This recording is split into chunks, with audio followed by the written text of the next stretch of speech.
வேலை செய்கிறவங்க நம்ம என்ன நினைக்கிறோம்னா, ஒரு கான்டெம்பரரியாக இருக்கக்கூடிய அந்த ஜென்சி கிட்ஸ் வந்து அவங்களுக்கு வந்து இலக்கியம் தெரியல அப்படின்னு நம்ம நினைக்கிறோம். ஆனால் இலக்கியவாதிகளாக அடையாளம் காணப்படுறவங்களுக்கும் அந்த லிட்ரேச்சரை கன்சியூம் பண்ணுறவங்களுக்குமான இடைவெளி நம்ம தமிழ் சூழலில் இருக்குது. அதுக்கு எனக்கு தெரிஞ்சு இலக்கியவாதிகள் தான் காரணம் நான் நினைக்கிறேன். அது அவங்கள நம்ம வந்து ஒரு ஒரு ஒரு 50 ஆண்டு காலமாக இருக்கக்கூடிய அதே அந்த இலக்கிய மேடை வடிவங்கள், எழுத்து வடிவங்கள் இதில் வந்து ஒரு பெரிய அளவில் தமிழில் வந்து நம்ம மாற்றம் நடக்கலை. ஒரு பிணம் கதை சொல்கிற மாதிரிலாம் முறக்கண்ணி எழுதுகிறார். இப்படி வந்து நம்ம அந்த கதை சொல்கிற மெத்தட் அதை வந்து நம்ம மாற்றணும். அதுக்குள்ள கவிதைகள் அதெல்லாம் வந்து எந்த அளவுக்கு வந்து இன்றைக்கி வந்து குறிப்பாக புத்தகங்கள் விற்பனை அப்படிங்கிறது உலக அளவில் அதிகமாக லிட்ரஸி ரேட் அதிகமாக உள்ள நாடுகள் கூட ஒரு 300 புத்தகம் 400 புத்தகம்னாலும் விற்கிது. யாருடைய புத்தகங்கள் அதிகமாக விற்குது அப்படின்னு நம்ம பார்த்தோம்னா, இன்ஸ்டாவில் இந்த ரூபி கவுர் மாதிரி ரொம்ப பிரபலமாக இருக்கக்கூடியவங்களுடைய கவிதை தொகுப்புகள் அதிகமாக இருக்குது.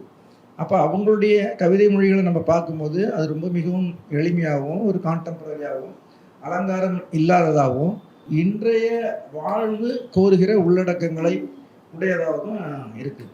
அப்போ நம்ம வந்து இலக்கிய உள்ளடக்கங்கள், இலக்கிய வகைமைகள் ஒரு 50, 60, 70 வருஷங்களுக்கு முன்னாடியே புக்கோஸ்கி மாதிரி இருக்கிறவங்க வந்து ஈஸ்தட்டிக்ஸ் ஆஃப் அந்த லோ அப்படின்னு சொல்றாங்க, ஒரு தாழ்வின் அழகியல். அவர் வந்து இந்த புக்கோஸ்கி நீங்கள் பார்த்தீங்கன்னா ரொம்ப மனச்சோர்வுக்கு ஆளாகி ரொம்ப நாளாக வந்து ஒரே வேலையை பார்த்து மிகச்சிறிய வருமானம், ஒரு லோ லைஃப் ஸ்டைல், இதில் இருக்கிறவங்களுடைய வாழ்க்கையை வந்து அவர் எழுதியிருக்கார்.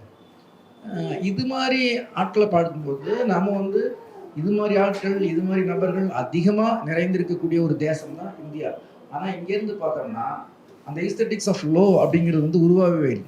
உண்மையே ஒரு 3ஆம் உலக நாட்டில் மிகப்பெரிய ஒரு மக்கள் திரள் நாள்தோறும் வந்து வெறும் அழுக்கையும் புழுதியையும் மோசமான உணவையும் அனுபவித்து கொண்டிருக்கக்கூடிய மக்களுடைய எழுத்து மிக இந்த பெரியாருடைய நூற்றாண்டு, அம்பேத்கர் நூற்றாண்டுக்கு பிறகுதான் வர தொடங்கியிருக்குது. அதை எழுதும்போது தான் நம்ம இந்தியாவுடைய தமிழ்நாட்டினுடைய அந்த உண்மையான இலக்கிய வடிவங்கள் வெளியில் வரும். அதை நாம் வந்து தொடர்ந்து பயிரணும் அப்படின்னு தான் நான் நினைக்கிறேன். இது மற்றபடி ஒரு சின்னதாக நம்ம சார் மாதிரி இருக்கிறவங்க இன்னும் என் மீது அக்கறை கொண்ட நண்பர்கள், போன வருஷம் வந்து அவர் நந்தா பெரியசாமி சார் சேர்ந்து செஞ்சார் இந்த பர்த்டே கெட்டுவதில். அப்போ வந்து அவருக்கு வந்து இப்போ இந்த வருஷம் அவங்க அண்ணன் பொண்ணுக்கு இன்னைக்கு இப்போ மேரேஜ். அவர் இல்லைன்னா இங்கே வந்து இந்த இதெல்லாம் வந்து அவர் என் மேலே ரொம்ப ஒரு அக்கறை உள்ள ஒரு சகோதரர் செஞ்சிருப்பார். எனக்கு என்னென்னா சும்மா ஒரு நண்பர்களை நம்ம வந்து வழக்கமான ஒரு மேடைகளில் பார்க்கறது ஒரு சின்னதாக ஒரு நல்ல ஒரு இடங்களில் லிட்ரேச்சரை இன்னும் கொஞ்சம் இலக்கியவாதிகள்னாலே ஒரு ஜோலாம் போய் போட்டுட்டு எங்கேயாவது உட்காந்து சத்தம் அடிச்சுட்டு ஒரு டீ குடிச்சுட்டு இப்படிலாம் இருப்பாங்க.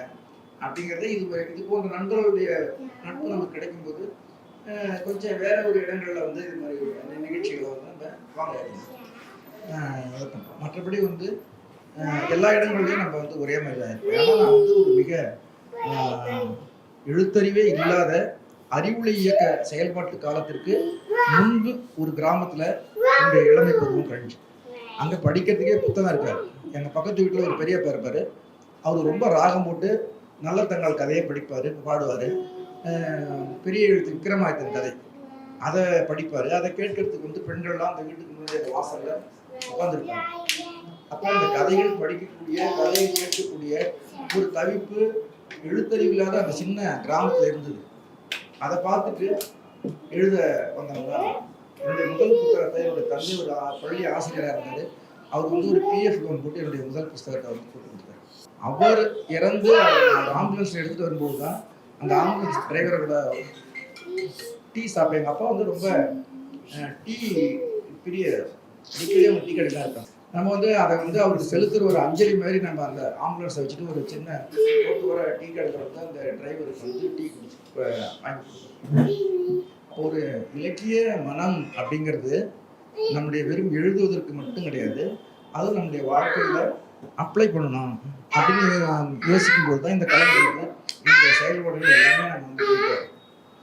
கவிஞர்களுக்கு வந்து 1 வருஷமோ வெளியிடுறவங்களுக்கு வந்து எந்த விதமான என்ஜிஓ பின்புலமோ எதுவுமே இல்லை.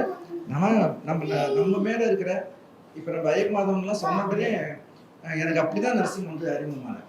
ஃபோன் பண்ணி ஆனால் நான் செய்கிறேண்ணா என்ன செய்யணும் சொல்லுங்கண்ணா அப்படின்னா. அதுபோல் யவனிகாவுக்கு நம்ம சொல்லும்போது நிறைய நண்பர்கள் இது பண்ணாங்க. அப்படி நல்ல மனம் உள்ளவங்க இருக்கிறாங்க. நம்ம அவங்கள வந்து அடையாளம் கண்டுக்கிறது தான் மிக முக்கியமானது. இந்த ஒரு வேல்யூவான உங்களுடைய பொழுதை வந்து என்னுடைய அந்த ஒரு நட்புக்காக நீங்கள் கொடுத்து இங்கே வந்திருக்கிறீங்க.